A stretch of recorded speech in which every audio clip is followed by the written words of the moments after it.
and welcome to another video. Thanks for tuning back into the channel. I'm up at Norton Disney on Holdens Lake, and I'm halfway through a 48-hour session. So whilst the fishing is quiet, not that it's ever been busy whilst I've been here, but yeah, whilst it's quiet, I thought I would come on and talk about how I prepared myself for fishing in 0-degree weather, because we're on the 7th of December now, it's getting cold, and last week the angling community was hit with the news that a fellow angler was found passed away in his bivvy with the door shut and potentially with his stove on, we think. So yeah, thought I'd come on and discuss what I've done, because I slept with the door open last night. It was 0 degrees at least because everything had frozen over out here, and I was toasty. No need to have shut the door. I like sleeping with the door open anyway so I can see out and stuff, but yeah, no need to shut the door and no need to put a stove on either. So some of the stuff's really obvious and some of it's little tips and tricks that you might not have thought of or seen before. So first up is obvious: clothing. Plenty of it. Get a nice base layer. With any of this stuff I talk about, obviously the more money you're willing to spend, the better quality stuff you're going to get. So yeah, clothing. Base layer, t-shirts, jumpers, jackets, you name it, the lot. If you've not got built-in insulation like me, plenty of hats, neck warmers, they're a godsend, gloves, everything, you name it, get it all your extremities, because we've all been there. There's nothing worse than being freezing cold on the bank or wet, and having another 24 hours to go or whatever, because your motivation drops. You don't want to be out fishing at your best and stuff. So yeah, plenty of clothing, number one. Second, plenty of refreshments. Give your body that energy to keep heated, keep warm. Plenty of hot water for the essential brews. Plenty of gas in your stove for making brews and cooking. You don't want to run out of that halfway through your session. So we've got clothes, food. Next up, I'm going to talk about bivvy and sleeping bag. So bivvy probably doesn't make a great deal of difference. The slightly thicker material might provide some better insulation, but having something with a skull cap or a wrap will help. So if you can afford one of them, I'd advise getting one of them. I've had both. I've had wraps and I've got a skull cap on this. This is the Fox Frontier, so it's got a good thick material and the skull cap. If you want to shut the door down to keep some of your heat in there, then you can do so, and that thicker material might just help. Stop right there. Day 3, just woke up, it is cold, but I wanted to interject about the bivvy situation and the skull cap and wrap situation. So I've had bivvies in the past with wraps. Obviously that's like a sealed unit, seals down the bivvy. It's quite easy to believe that makes a difference.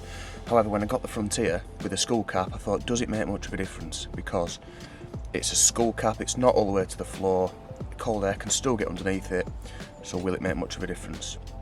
Well, this morning I've woke up and proof's in the pudding. The bottom half of the bivvy below the skull cap is all frozen, and the top half underneath the skull cap is condensation and ice free, meaning less ice in the bivvy, less cold temperatures in the bivvy. So yeah, proof's in the pudding. And I also forgot to mention, get a ground sheet down. We all like fishing without a ground sheet, but in winter, get that ground sheet down, stop that cold air and damp coming up through the floor, keep all your kit dry. Some more easy ways to keep warm and dry in winter. Back to the video. But sleeping bag, it's got to be the number one. Last night I was sweating, I was red hot in my sleeping bag. So whether you're going for a standard camping one or a fishing one, the more money you can spend, obviously the better it's going to be. I use a Tracker 365, it's called. I don't know if they make them anymore. So the 365 is the only sleeping bag I've ever had, and I've never been cold in it. It's basically got 4 layers, and you can choose which layers to sleep between. So last night I was slept in with 2 on top, 2 on the bottom. Quite often I only need 1 layer on top, and that's warm enough. And I've never had to sleep with 3 layers on top. I've never been that cold. Good quality sleeping bag. One of the issues I found with fishing sleeping bags compared to camping sleeping bags is they don't, like a camping sleeping bag will cinch around you, so you've just got a hole for your face to keep that heat in. Because fishing sleeping bags strapped to the bed chair, some of them have draw cords on to pull the top in a bit, but because they're strapped to your chair they don't move in that much. So to stop that hot air escaping out the top, when I get into bed, jumpers come off and I put them each side of my shoulders to stop any hot air coming out, and then my pants go into the bottom of the sleeping bag to packed out that void, because I'm not the tallest of people, so that there's no cold air voids in the bottom. A lot of people aren't aware that a sleeping bag works by using your body heat, so get into your sleeping bag with as little on as you dare. It's a fine balancing act when you're fishing because you might have to get out in the night. So last night I slept with thermals on and just a t-shirt, and then all my stuff is in there pre-warmed either for a fish in the night or for the morning. And that works really well in stopping that extra heat coming out and keeping you really toasty and warm. Again with the clothing thing, hats, I wear a hat and snood, that's not my snood, that's a snood. I wear a hat and snood in bed as well, and that's plenty enough. I was lovely and warm last night. Obviously for your sleeping bag, hot water bottle, simple isn't it? Even fishing companies now are making hot water bottles. Ridge Monkey do a nice long one, and Corda have just released a smaller sized hot water bottle. And moving on sort of from things that heat you up, with technology progressing forward, we've got little things like, this isn't really technology, but hand warmers. These ones you just tear open and it's like a big tea bag almost inside. Leave that out for a few minutes in the air and then it heats up and they stay warm for, it says up to 8 hours, and I bet it is about 8 hours. And you can put them in all your pockets, chuck them in your sleeping bag, wherever you want. You can also get sort of electronic ones that you charge up and stuff, and little pocket hand warmers and things like that.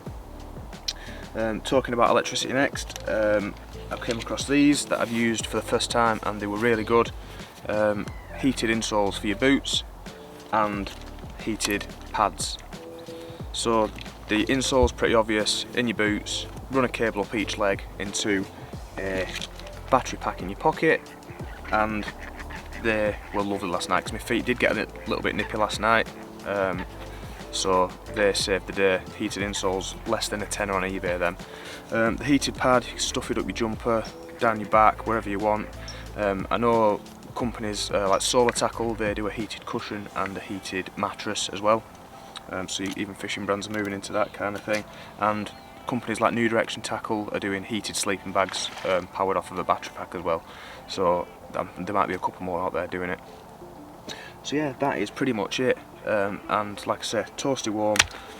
Don't be putting your stove on in your bivvy, there's no need. And it's only wasting gas anyway because you're only heating a material tent, it's not going to stay hot for long. So yeah, hopefully you've picked up a couple of new tips and tricks there for when you're out on the bank. Get prepared, get plenty of stuff with you, and you can still enjoy your fishing when it's freezing cold.